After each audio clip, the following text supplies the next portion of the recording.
right, welcome back in, party people. We got some information to get to. Let's see if the doors are actually unlocked first. Or it's locked. Okay, open, please, open. So I can get these passengers to their destinations. Urgent. Okay, I heard it vibrate. I think it's opening. We're not really being tested. We're not really being timed. I'm just playing around. But yeah. This, you know me, it really is just, I never know how to get into a video. The beginning is always rocky, the ending's rocky, because I don't know how to begin or end it. No, oh man, it's hard being a YouTuber. All right, not really, though. It's the easiest thing I've done, but the little pressure you put on yourself can be kind of stupid. Anyways, Trump suddenly doubles down tariffs on Canada metals to 50%. You heard that right. I'm tired already. I've only done 2 news stories. I'm just exhausted. I don't understand how anybody can do the news as a job. I'm just reading articles, giving a little input. Like, damn, like it should this is just all bad.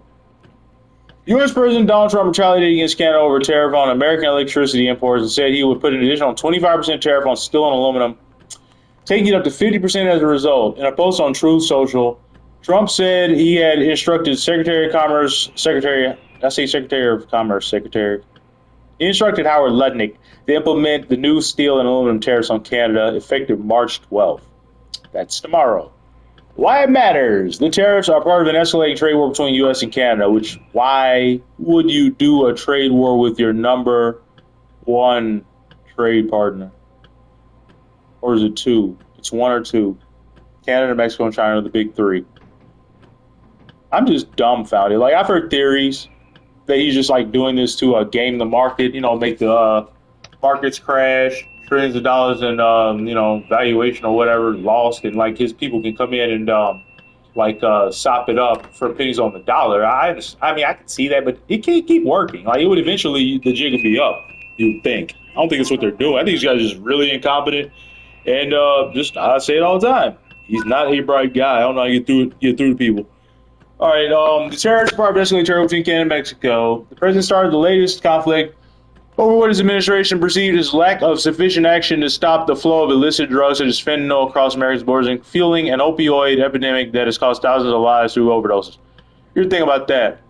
They did an analysis. Only 43 pounds of fentanyl have come through the border, the northern border into America. So yeah, that's not real. He's doing a national security justification just to hurt our number 2 trade partner for no reason. Now they're getting hostile and aggressive with us. Doug Ford is not playing around. He's saying he's going to leave 1.5 million in the dark and in the cold. And he can do that. He provides the power. Michigan, New York, places like that. He's provided the power to like 1.5 million Americans. Trump's going to freeze those people out. It's inexplicable decision. Trump's also put new tariffs on Mexico and Canada for the same reason. His administration says it will introduce reciprocal tariffs, those aimed at creating what it sees as fairness in all its trading relationships across the world on April 2nd. Man, it's like, bro. Let's do it on April Fool's Day. You're the biggest fool of them all, little Donnie Dementia. Just do it on for April 1st. The burgeoning trade war is unsettling markets. Oh, really? Which fear that North American recession is looming as a result. No, they're wrong about that. We're not headed to a recession. We're headed to a fucking depression. But Trump sees tariffs as a powerful tool to either protect the domestic economy, which we don't have, from unfair global competition, or to force much better trading terms for the U.S. from those who, in his view, are taking advantage at the expense of American firms and consumers. Once again, tariff is just another word for tax. We're going to keep it real simple and just plain. Let me take it off real quick. Tariff is just another word for tax, and it's a charge put on by the importer on the company.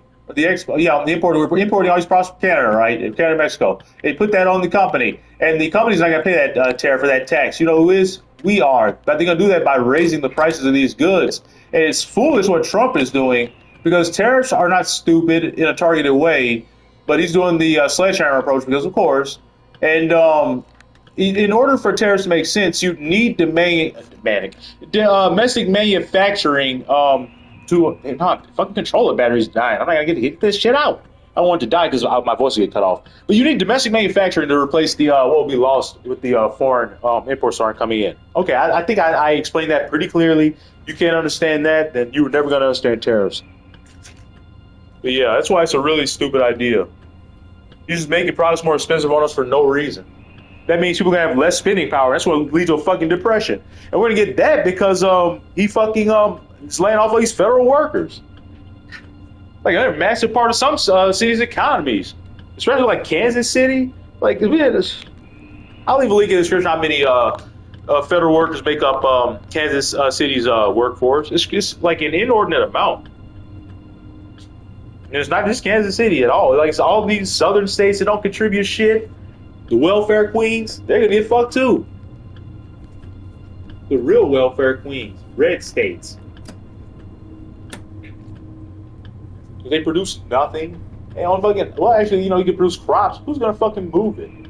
Like New York, California, places with actual ports. You need those. Because I laugh like the South wants to secede. You would be, you'd die in like within a week, or you'd just be reinvaded by the U.S. military. That's what I would do. I'd laugh at you. Here's all like, yeah, you can leave. I just invade you that evening. And put you under like harsh restriction. All right. Where we at, baby? What to know? On Monday, Ontario premiere. I like this guy. I like Doug. I wish we had a leader like him. All right, I gotta start breaking. Can't start reading again.